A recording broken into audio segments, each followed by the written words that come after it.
Snapchat stories for businesses. And so we come to Snapchat, which in many ways is the black sheep of this group. Snapchat is the one that started it all, of course, but it's also the one that in some ways is the most limiting for marketers.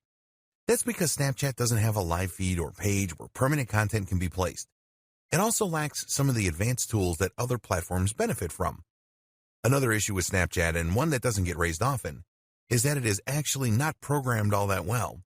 The app takes up more space than it should, uses more memory, and doesn't have the most intuitive interface. But it remains popular. In fact, it is still the 5th most popular social network of all and has 330 plus million users every month. Consider, too, that the entire experience is built around stories in this case.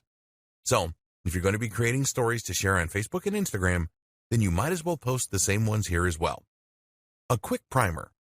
To bring you back up to speed, Snapchat is a site that lets you create short-term messages that can be sent to specific users, as well as stories that work just like they do in the previous 2 examples. When a user posts to their story, the image or video will again be viewed at the top of the app, this time on the Discover page. The stories are available to be viewed for 24 hours before they self-destruct. You can see stories from friends as well as stories from accounts that you subscribe to. This is what we're going to be targeting with our marketing. The demographic for Snapchat skews very young, which may or may not be a good market for your brand, something to consider when deciding how to divide your time. The good news is that the average user opens the app 25 times a day, and the reason likely has to do a lot with a powerful urge that we can tap into as marketers, FOMO, that is, fear of missing out. Posting content. When you enter the app, you'll see there are 4 main windows. Those are Camera, Discover, Friends, and Snap Map.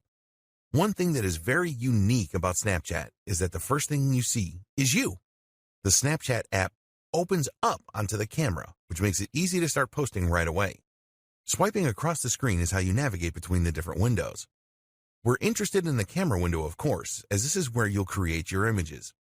To take a photo, you can simply tap the large circle down on the bottom or hold it for video. We've seen this before at this point. Videos can once again last up to 10 seconds. There's also the option to upload from your gallery, which is always a good option if you want to increase the quality of your content. More on that in just a moment. Filters or lenses. As with the other platforms, you have a lot of interesting options for decorating and augmenting your stories at this point.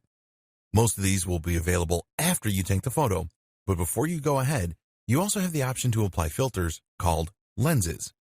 Lenses are effectively filters that will add different accessories to your face or alter it in humorous and creative ways. We've seen this feature on Instagram, but it was Snapchat that started it, and in this case, it's Snapchat that does it best. Since the much vaunted 2.0 update a few years ago, Snapchat filters have become extremely advanced, using full computer vision in order to alter faces in real time in 3D. Lenses like these are fun for users, but can also be handy for influencers. For one, they give you something to share when you might not have anything in particular to say. People will love seeing their favorite content creators goofing around, and it's an easy way to show your lighter side. The other benefit is that these filters will often explode in popularity suddenly, and that way give you a great way to get in on a trending movement. To access these filters, either tap on your face in the photo or use the face icon just next to the capture icon. From here, you can then take a photo or film as normal. Editing content. Next come the different editing options you have available to you once you've taken a photo. These include stickers, which you can apply around the image's decoration. Stickers come in a lot of different shapes and sizes. You'll search through them based on category, and from there you can add them to your post. These are updated all the time and provide a great way to quickly communicate a concept to your viewers, so they're worth exploring. The T icon will allow you to type and edit the font, and the pencil icon will allow you to draw on the photo or video in real time. The scissors icon lets you crop your image in order to create new stickers from it, which is a very handy feature if you use it properly. The stopwatch icon is what allows you to set how long you want your content to be visible to the recipient for. This includes your stories and lets you show a quick glimpse of something or show a longer image that gives the user time to read. Things can get quite nuanced here, depending on how creative you want to get with it. If you are so inclined, you can change the timings of different shots as your viewers swipe through your feed in order to create a more surprising and dynamic experience for them. What's more is that you could quickly tease someone with an image and then follow up with a longer shot. It even allows for a sense of comic timing. Have some fun with it. Adding a call to action.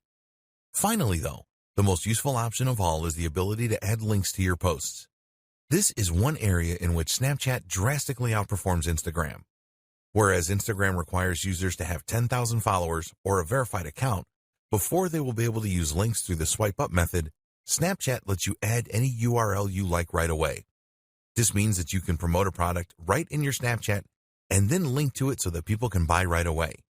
This is an ideal way to convert your Snapchat momentum into sales. Once you've added all these final touches, all that is left to do is to hit the blue send button, the arrow, in the bottom right-hand corner. You'll then be prompted to select if you want to send your story to someone you know or add it to your story.